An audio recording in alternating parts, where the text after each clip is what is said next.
В эфире информационная программа «Итоги дня». В студии работает Марфирина Алексеева. Здравствуйте. Озвучу основные события этого дня. Несмотря на не совсем весеннюю погодную обстановку, совсем скоро сезон работы автозимников подойдет к концу. О подготовительных работах перед весенним паводком. Онлайн-школа СВФУ подготовит к ЕГЭ 670 школьников. Озвучим количество бюджетных мест для абитуриентов. Нерюнгринский социальный магазин готов оказать помощь всем нуждающимся. О большом деле неравнодушных горожан. Завершился заключительный этап Кубка главы Якутии по шахматам. Расскажем об итогах соревнований. Коллектив Государственного театра оперы и балета переосмыслит постановку «Щелкунчик». Чем будет отличаться новое прочтение классики? Несмотря на не совсем весеннюю погодную обстановку в центральных районах республики, совсем скоро сезон работы автозимников подойдет к концу. Более того, в Якутии уже принимают превентивные меры для благополучного прохождения паводка. Готовятся к запуску судов на воздушной подушке. Тему продолжит Саргалана Неустроева. В этом году из федерального бюджета на проведение превентивных противопаводковых мер были выделены рекордные 55 миллионов рублей.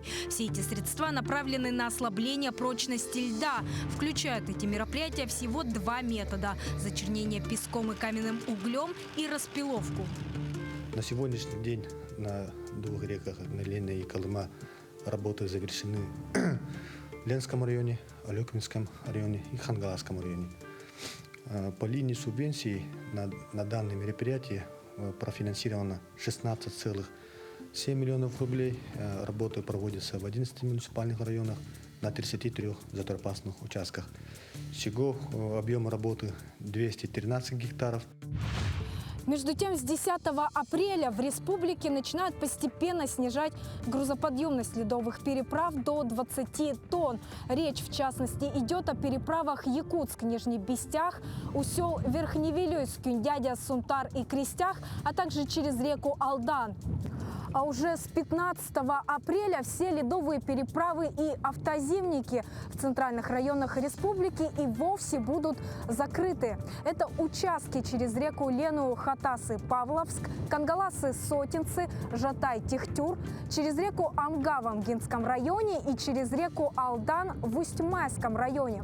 То же самое запланировано на 20-25 апреля, но уже в арктических улусах республики.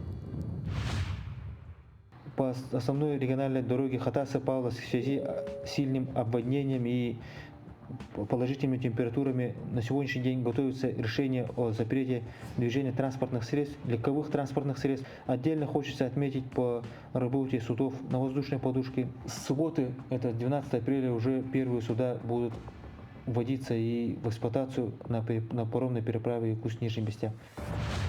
В связи с этим еще на прошлой неделе вице-премьер регионального правительства Дмитрий Садовников поставил задачу довести весь запланированный объем грузов до закрытия автозимников.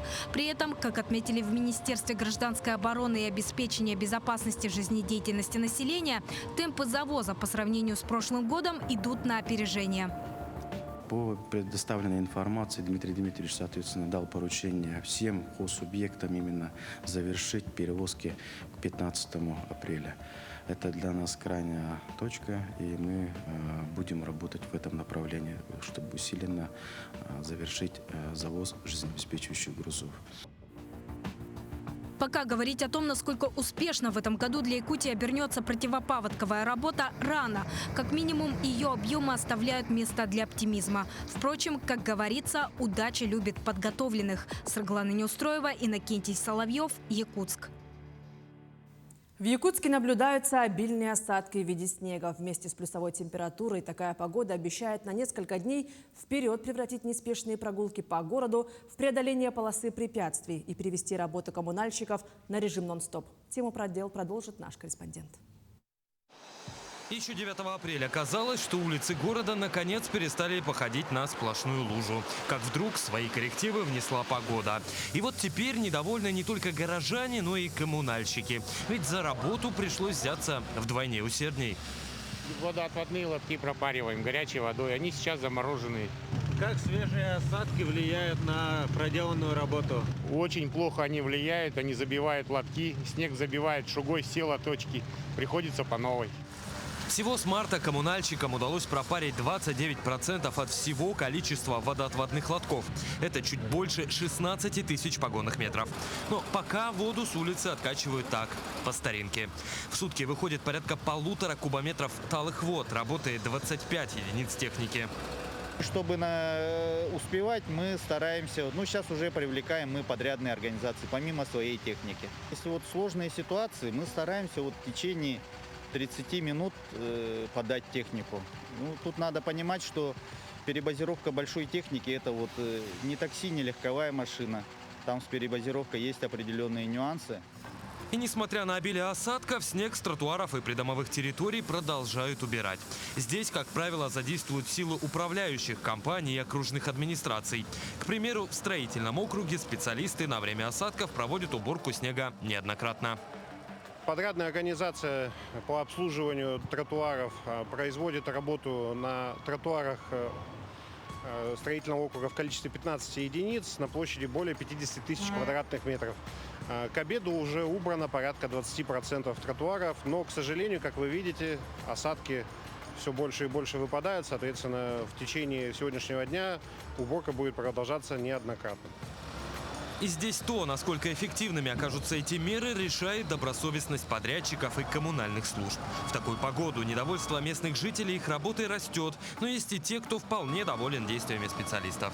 Везде все чистят, космонавтов улицу засыпали, выровняли в течение всего этого дня. Вообще молодцы. Сегодня тоже откачка луж было у нас. Сказать, молодец. Округ справляется. По сообщению синоптиков, в ближайшие сутки в Якутске послабления осадков ожидать не стоит. Более того, к мокрому снегу может добавиться еще и дождь. Уменьшение же эксперты прогнозируют лишь к 12 апреля. Петр Васильев, Саргалана Неустроева, Владимир Павлов, Якутск. Для всех нуждающихся готовы оказать помощь в Нерюнгринском социальном магазине. Это не просто место торговли, это островок надежды и поддержки для тех, кто оказался в трудной жизненной ситуации. Ирина Жданова продолжит тему. В небольшом помещении на Кравченко 14 развернулся не совсем обычный вид деятельности. Здесь находится социальный магазин. У входа посетителей гостеприимно встречает его работница Светлана, которая работает с самого открытия, а это уже более 15 лет. Открыли этот магазин по благословлению от православного храма. Но писали от православного храма ходатайство, а администрация, рассмотрев, и дали нам 2 магазина. Один городской остался на Ленина 6-3, а этот храмовый от храма. Неравнодушные жители приносят в магазин одежду, обувь для взрослых и детей, игрушки, книги и даже предметы мебели и бытовую технику.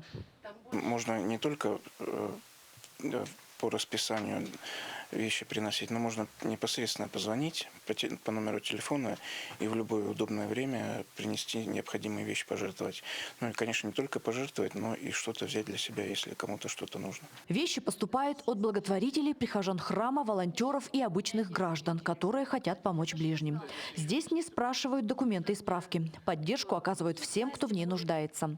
Магазин также тесно сотрудничает с домами-интернатами и благотворительными организациями для оказания помощи бойцам специальной военной операции. Мы отсюда еще отправляем на СВО такие вещи, как нижнее белье. У нас на 2-м этаже девочки вяжут сети, они приходят сюда, выбирают футболки.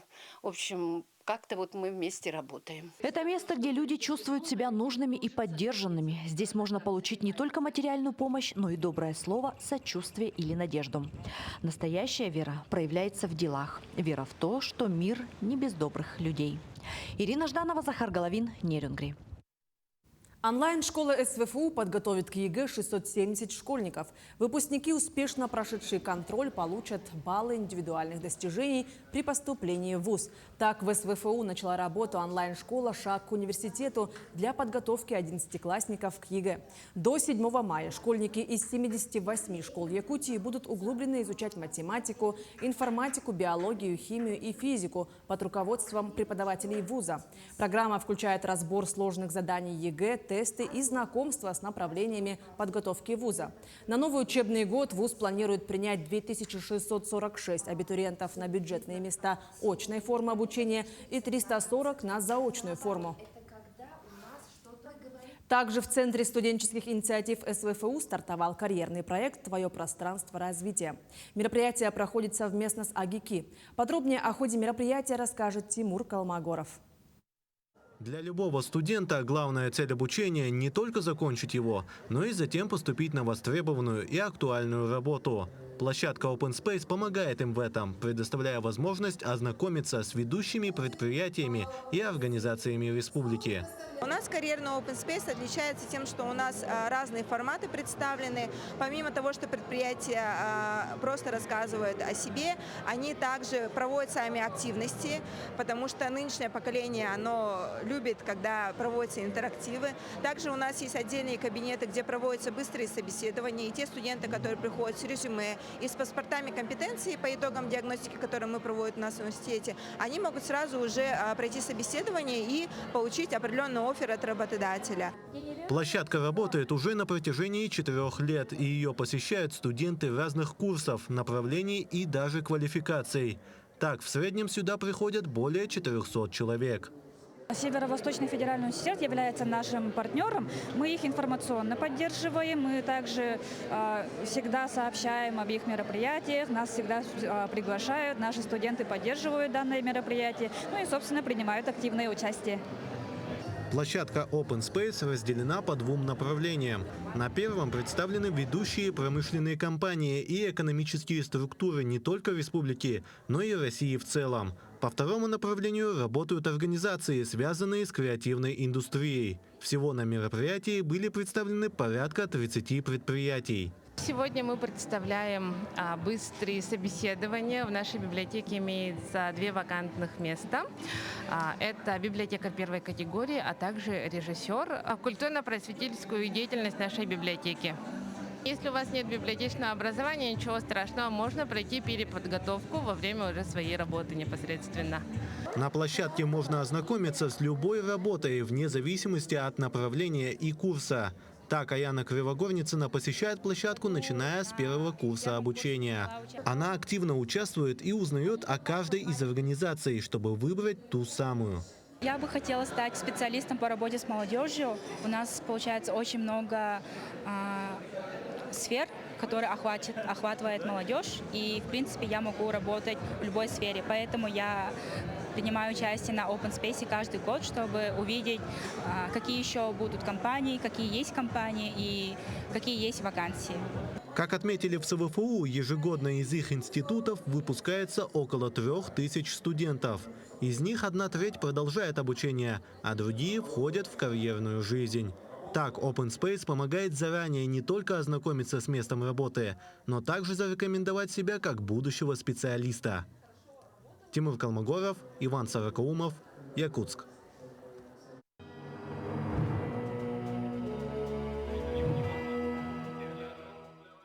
Библиотека Ленского района запустила новый патриотический медиапроект «Читаем книги о войне». Участниками могут стать все желающие. Нужно просто записать отрывок стихотворения на видео и отправить его организаторам. Также видеосъемка проходит в Центральной библиотеке по предварительной записи. Проект стартовал меньше месяца назад. В нем уже приняли участие десятки ленчан. Среди них начальник районного управления образования, представители компании «Газпром», также общественность. Стихотворение не обязательно учить наизусть, можно прочесть по книге. Каждые 2 недели видео опубликовывается на официальном сайте библиотеки и в мессенджерах. Любой житель, любой ребенок без возраста, неважно, любой житель принимает участие в этом проекте посредством тем, что он читает, допустим, любимый отрывок из произведения литературного. Это будет, может быть, как проза, как поэзия, отрывок стиха, может полностью стих. И требования там прям наизусть выучить как бы у нас нет. В рамках 80-летия победы в Великой Отечественной войне он рассчитан на весь год. То есть раз в 2 недели мы записываем всех желающих, но в основном у нас получается это как бы руководители предприятий, известные люди в городе. Этот проект направлен на популяризацию чтения, на поднятие патриотизма и любви к родине. Руководитель регионального отделения Союза добровольцев Донбасса вручил нагрудные знаки участникам специальной военной операции, которые отправились на фронт по зову сердца и с желанием защищать интересы своей страны. Всего было вручено 25 наград и удостоверений добровольцев. В Якутии региональное отделение Союза добровольцев Донбасса было организовано в прошлом году. Члены Союза работают в тесной связке с государственными фондами и другими общественными объединениями. Оказываем, можно сказать, добровольцам и тем, кто с Ахмата, и тем, кто контрактники, тоже вручаем нагрудные знаки. Это все как бы пронумеровано и фиксируется в Москве. И кроме этого собираем гуманитарную помощь и посильную помощь.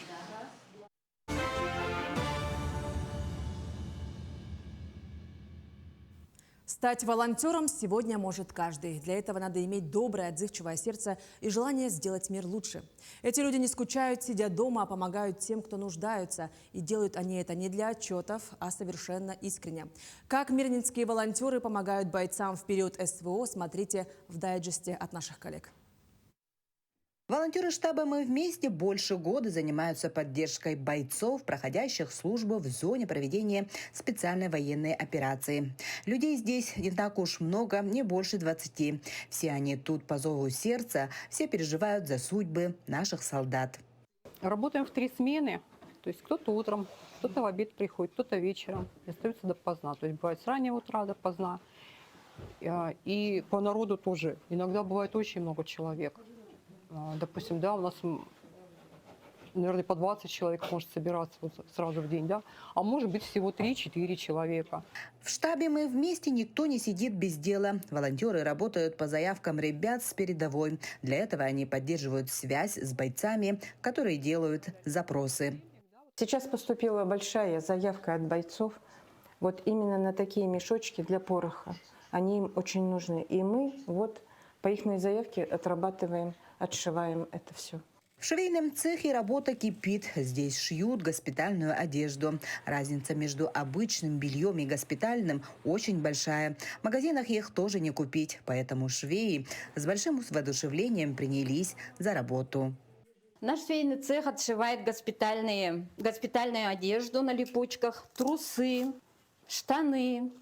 Тоже все на липучках. Шорты, подушечки для госпиталя, валики, косточки, кармашки прикроватные, сапожок из Елизарова, футболочки такие с шортами. Большое количество отшито и отправлено повязки свой-чужой. Также волонтеры много времени посвящают тому, что сплести маскировочные сети. «Мы вместе» используют особый материал для плетения дель. Он не промокает, невидим для приборов слежения, а также не горит за счет пиропропитки. Полгода назад в нашем штабе появился вот такой замечательный станок. У нас в городе есть мужчины с золотыми руками, которые на просторах интернета нашли, как изготавливается это приспособление, и изготовили нам. Это устройство для нарезки лент, для маскировочных сетей. Это очень удобно, быстро. То есть сразу за один раз можно нарезать такую большую, хорошую стопочку лент и плести сетки. Еще удобство этого приспособления для нарезки лент в том, что получаются одинаковые листики по размеру и четко ложатся один лист, одна клетка. И сеть получается красивая, пышная и очень удобно плести. Принимают заявки и на техническое оснащение. Недавно отработали заявки по закупке квадрокоптеров, средств радиоэлектронной борьбы и даже транспортной техники. Это у нас служебные машины штабные. Но, кроме того всего, мы еще отправляем на СВО парням машины. У нас сейчас 3 машины находятся в ремонте, в подготовке. 2 УАЗика санитарки, 1 УАЗик Патриот. Будет отправляться все это где-то через месяц примерно. Будет навигация отправляться все на СВО. До этого мы тоже порядка 5-6 машин отправили уже на СВО. Коллега наш, к сожалению большому, его с нами нету. Но мама, это его было... Последняя там просьба, передать, это его мотоцикл. Работал он слесарем у нас, Денис Козлов, в горно-транспортном цехе в бульдозерном боксе. И мама позвонила, сказала, что была его просьба передать этот мотоцикл на СВО. Мотоцикл абсолютно новый. Вот. Мы его сегодня забрали. На такие мотоциклы на СВО очень большой спрос. Они там и за водой ребята ездят, там и за продуктами ездят. На нем безопаснее, чем на машине.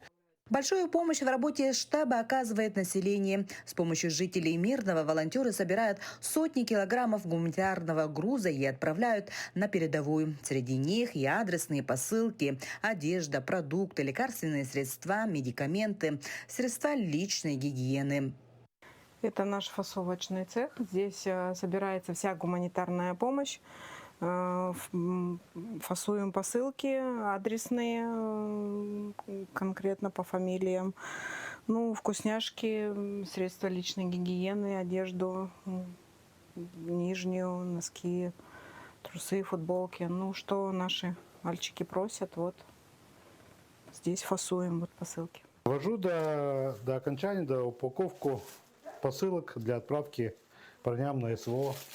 А как для женщин коробку 20 килограмм крутить, ворочать, поднимать ее, это тоже для женщин тяжело.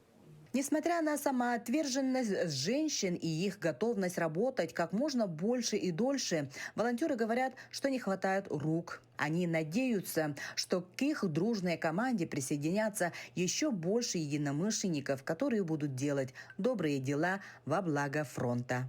Анна Васильева, Мирный. Завершился заключительный этап Кубка главы Якутии по шахматам. В турнире по классическим шахматам золотую медаль завоевал москвич Вадим Звягинцев, гроссмейстер и победитель Кубка России прошлого года. Лучший результат среди якутских спортсменов показал Альберт Постников, занявший 8-е место. Обладателем гран-при по результатам 3 турниров стал Никита Афанасьев, представляющий Краснодарский край. Всего в соревнованиях по классическим шахматам приняли участие 57 шахматистов из 12 субъектов России и Швеции.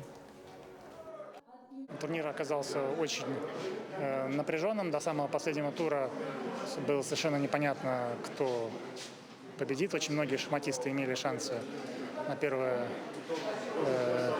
место. Игра сегодня сложилась довольно удачно для меня, потому что в хорошей позиции мой соперник допустил невынужденную ошибку, и мне удалось победить. Любимая классика в новом прочтении. Коллектив Государственного театра оперы и балета переосмыслит постановку «Щелкунчик», которая почти 30 лет погружает жителей Якутска в мир сказок и волшебства. Чем будет отличаться новый «Щелкунчик», расскажет Эржена Гармаева. В балетном зале театра оперы и балета оживленно. Артисты интенсивно готовятся к предстоящей премьере. Сегодня на репетиции присутствуют все 3 состава. Главную женскую роль Маши в первом составе исполняет солистка театра Анастасия Платонова. Версия отличается, конечно же, хореографией. Это в данном случае новая постановка, это больше как неоклассика идет. Если в старой постановке это была классика, Вайнонен, чистая классика, причем здесь уже более как современный идет спектакль. И, конечно же, сложнее. Классика всегда, полегче. А тут немного необычной поддержки, интересные, хореография интересная сама по себе. И вообще работать очень интересно всегда над новой постановкой. Публику удивят не только новой хореографией, но и новыми декорациями. Мастера проделали большую работу. К премьере изготовили пушку, стреляющую хлопушками, передвижную карету, вручную расписанную художником. Ко дню X швеи в совокупности подготовят 180 костюмов по количеству человек, задействованных в постановке. Вальс «Снежинок» является одним из самых таких важных этюдов данного спектакля. И хочу показать, как делаются вот эти костюмы, как они сделаны. Их у нас по количеству 24 штуки, хотя выходит 4 и 8, но это 1 и 2 составы. И на каждого артиста обязательно должен шиться его личный индивидуальный костюм. У зрителей может возникнуть резонный вопрос. Почему «Щелкунчик», который пользуется популярностью в Рождество и Новый год, решили ставить весной? Все потому, что в этом году исполняется 185 лет со дня рождения композитора Петра Чайковского, написавшего музыку к бессмертной балетной классике. Так получилось, что мы готовимся к фестивалю, большому фестивалю «Чайковский фест», который у нас состоится в октябре этого года. И, конечно же, одним из таких гвоздей программы станет вот новая постановка «Щелкунчика». Новая хореография, она добавит определенных сложностей для артистов балета. Вот поэтому мы ее запланировали на конец сезона с тем, чтобы подготовиться. Оценить новое прочтение «Щелкунчика» можно будет 24 и 25 апреля в Государственном театре оперы и балета. Эржена Гармаева, Нюргун Старостин, Якутск. Таким увидели уходящий день наши корреспонденты. Всего хорошего и до встречи в эфире.